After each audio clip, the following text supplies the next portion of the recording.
தளபதியாரே, இனி எந்த விஷயமானாலும் சரி நம் இருவரின் பார்வைக்கு உள்பட்டே நடக்க வேண்டும். தளபதி மன்னா, எதற்காக இங்கே இவ்வளவு பழங்கள்? யாருக்கு முதல் இரவு? அது முதலில் இதை எடுத்து செல்ல சொல்லுங்கள். குழந்தாய், வா இங்கே. யார் இந்த சிறுவன்? எடுபடி வேலைக்காக மன்னா. என்ன, குழந்தை தொழிலாளிகள்? ஆக வறுமையை காட்டி குழந்தைகளை வேலைக்கு அனுப்பியுள்ளார்கள். நீங்களும் குறைந்த ஊதியத்திற்காக இவர்களை வேலைக்கு வைத்துள்ளீர்கள், அப்படித்தானே?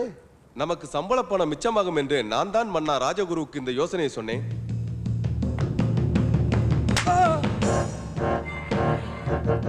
கையை நீட்டு.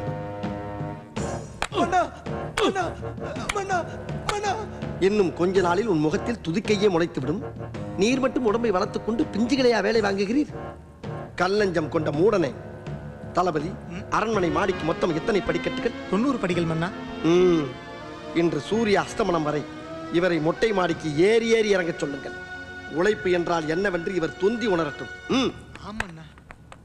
குழந்தைகளே, நீங்கள் எல்லாம் ஏன் பாடசாலைக்கு செல்லவில்லை? பாடசாலையை கட்டுவதற்கு பணமில்லை மன்னா. என்ன?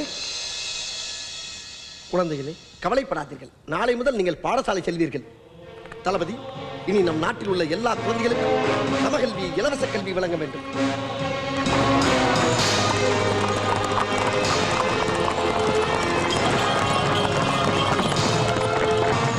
தளபதி மன்னா, இனி இந்த பெண்கள் அனைவருக்கும் மாதா மாதம் ஓய்வூதியம் வழங்குங்கள். வேறு ஏதாவது தொழில் செய்து பிழைத்துக் கொள்ளட்டும். நிறுத்துங்கள். நான் தான் முட்டாள்தனமாக இப்படி ஒரு காரியத்தை செய்திருக்கிறேன் என்றால் உங்களுக்காவது புத்தி வேண்டாம்? என்னை எதிர்த்து போராடி இருக்க வேண்டாம்?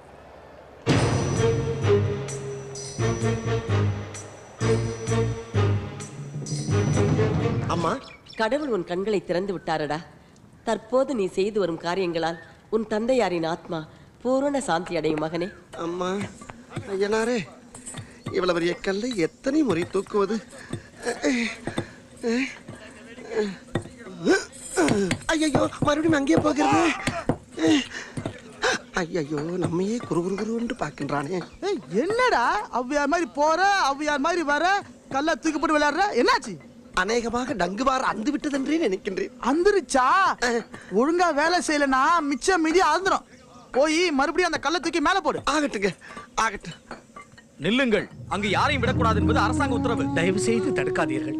என் மகனை பார்த்துவிட்டு நாங்கள் சென்று விடுவோம். சொல்வதை கேளுங்கள் பெரியவரே. அவர் என்ன பாடுபடுகிறாரோ. அழாதே அம்மா. புலிகேசி மன்னரை சந்தித்து நேரில் முறையிடுவோம். இந்த தங்க கிணறு தொடங்கி வச்சதுக்கு என் புத்தியை செருப்பால் அடிக்கிறேன். தொடங்கி வச்ச ராஜாவே நோண்டி நொங்கு எடுக்கிறானுங்களே. நான் என்ன செய்வேன்? அம்மா, முடியல.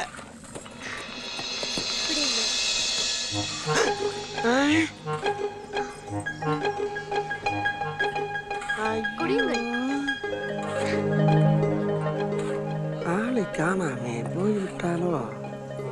வருகிறாள். மயங்கி கிடப்பது போல் நடித்தது போதும், எழுந்தறியுங்கள்.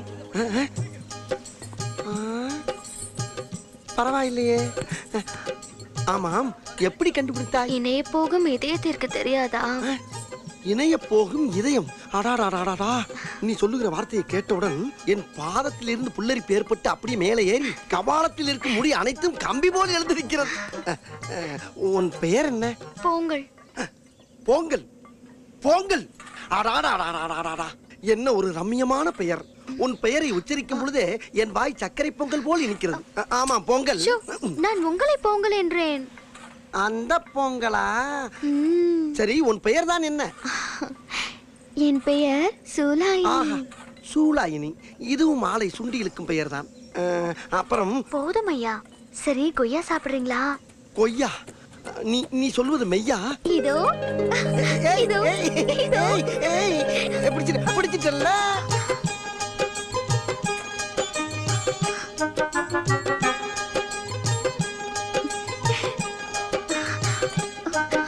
ஏய், குடு. சூலாயினி, இடம் மாறியது கொய்யாக்கனி மட்டுமல்ல, நம் இதயக்கனிகளும் தான். இப்பொழுது கடித்து விடுகிறேன்.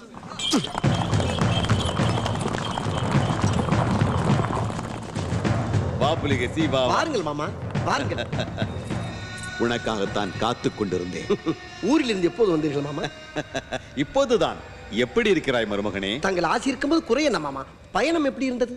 நன்றாக அமைந்தது. ஆங்கிலேயர்கள் உன்னை வெகுவாக விசாரித்தார்கள். அவர்களுக்கு நாம் தானே முக்கியம். நம்மை விசாரிக்காமல் வேறு யாரை விசாரிக்க போகிறார்கள்? நன்றாக சொன்னாய். கேள்விப்பட்டேன். நான் இல்லாத போது பிரமாதமாக ஆட்சி செய்தாயாமே. எல்லாம் தாங்கள் கொடுத்த அறிவு அமுதம் ராஜகுரு. இருந்தாலும் அதீத மாற்றம்தான். மாற்றம் ஒன்றுதானே உலகில் மாற்றமே இல்லாதது. சந்திடை வெளியில் கீதையும் படித்து விட்டாயா? கண்ணனாக வாழ்பவனுக்கு கீதை எதற்கு? பலே பலே. அப்படி என்றால் சல்லாக வாழ்பவன் குரானையும் இயேசுவாக வாழ்பவன் பைபிளையும் வழிதொடர வேண்டாம். போங்கள் மாமா. மாமா, வழி தொடர்வது வேறு, வாழ்ந்து காட்டுவது என்பது வேறு. எப்படி என் லாபகமான சிந்தனை. சபாஷ். நீ செய்து வரும் மாற்றங்களை பற்றியெல்லாம் கேள்விப்பட்டேன். புத்தனை போல் ஒரு புதிய பாதையை தொடங்கிவிட்டாய். எல்லாம் நீங்கள் இருக்கும் தைரியம்தான் மாமா. ஒரு மகா சக்கரவர்த்தியாக நேற்று அதிகாலை எனக்கு இன்னொரு ஞானமும் தோன்றியது. என்ன? வெறும் புத்தனாக இருந்தால் இந்த காலத்தில் நம்மை அழித்து விடுவார்கள். எனவே உக்கிரமான புத்தனாக இருக்க வேண்டும்.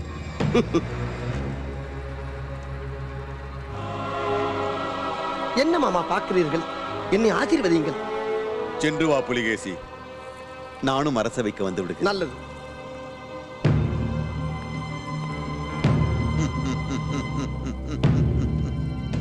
பாதியில் உக்கிரமாய் மாறுவதற்கும் பிறக்கும் போதே உக்கிரமாய் பிறப்பதற்கும் நிறைய வித்தியாசங்கள் உண்டு. புலிகேசி, நான் உன் மாமன். மாற்றங்களை விரும்பாத மாமன்.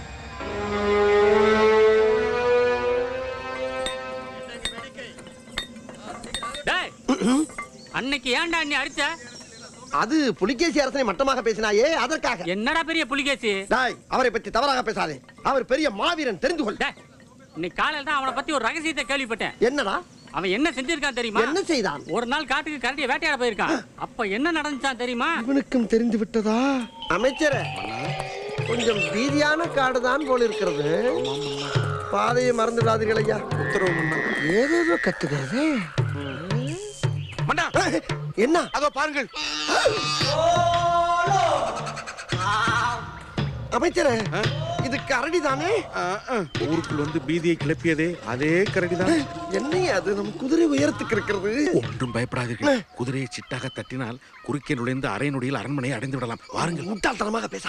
அப்படி போனால் பின்னாலே வரும் வீரர்கள் நமக்கு முன்னாலே வேகமாக போய் ஊருக்குள் நம்மளை பற்றி கேவலமாக கூறி காரி துப்ப வைத்து விடுவார்கள். ஐயா, மூடிக்கொண்டிரு.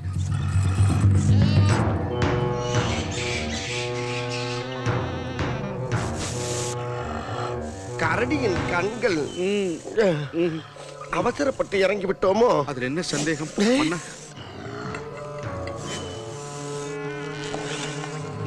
என்ன அம்பு உங்கள் குரல் வலையை நோக்கி. மன்னா, ஆரம்பமே சரியில்லை. காற்றோடு காற்றாய் கலந்து விடலாம். வாருங்கள். ஏன் பீதியை கிளப்புகிறாய்? நம் பின்னால் தான் இவ்வளவு படையும் இருக்கிறது அல்லவா?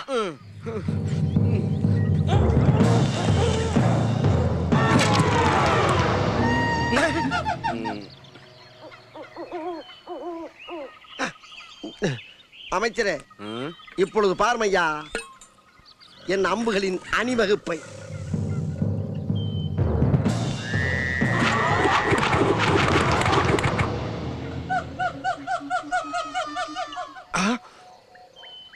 அமைச்சரே, அண்ணா, ஏற்கனவே 41 வீணாகிவிட்டன.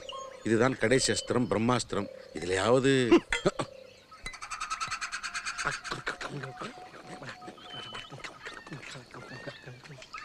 அம்மா, வாய்க்குள் என்ன வேடிக்கை? ஏதோ முணுமுணுப்பது போல தோன்றியது மன்னா. குல தெய்வத்தை வணங்கினேன். வணங்குங்கள்.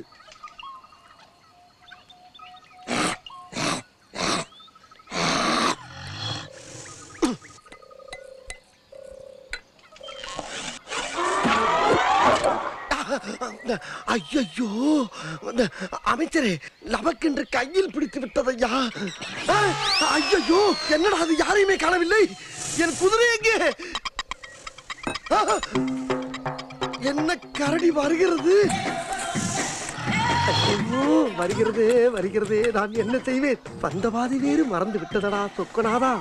அமைச்சர் என் காலில் விழுந்து கெஞ்சினானே, கேட்டேனா கேட்டேனா?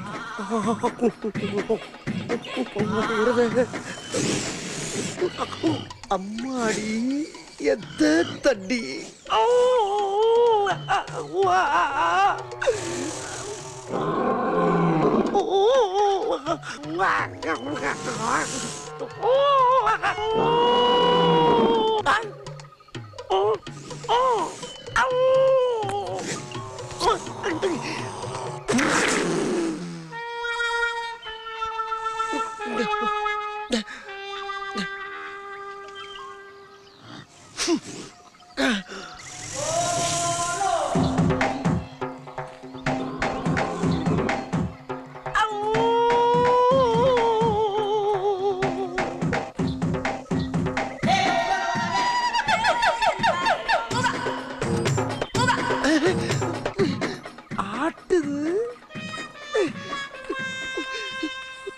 நன்கு பயிற்சி எடுத்தால் எல்லாம் சரியாகிவிடும் அண்ணா.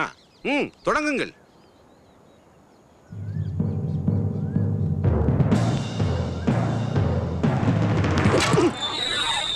எங்க அம்பு?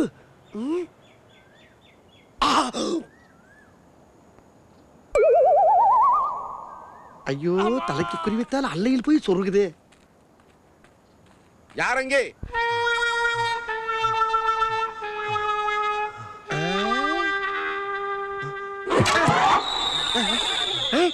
இந்த அம்பு எங்கே? என்னடா இது? மறுபடியும் சோதனையாக இருக்கின்றது. என்ன அமைச்சரே, கிழக்கே குறிவைத்தால் மேற்கே பாய்கிறது. கவலை வேண்டாம் அண்ணா. சித்திரமும் கைப்பழக்கம் பழக பழக எல்லாம் சரியாகிவிடும். எப்படியும் தங்களை காரி துப்பிய கரடியை பழிவாங்க வேண்டும். அதற்காக 10 வீரர்களை இழந்தாலும் பரவாயில்லை.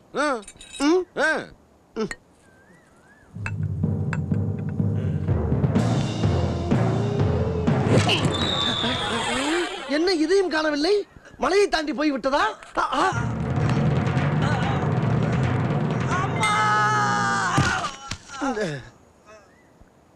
அமைச்சரே, அண்ணா, அம்புக்கும் எனக்கும் ராசி இல்லையோ? அப்படியெல்லாம் ஒன்றுமில்லை. பிறகு பயிற்சி எடுத்துக் கொள்ளலாம் அண்ணா. எடுக்கலாம். அந்த கரடி இரவில் ஏதாவது வந்து மன்னா ஒன்று செய்யலாமே. நாம் இருவரும் சென்று 1 மாத காலம் பாதாள கிட்டையில் பதுங்கி விடலாமே. அமைச்சரே, அண்ணா,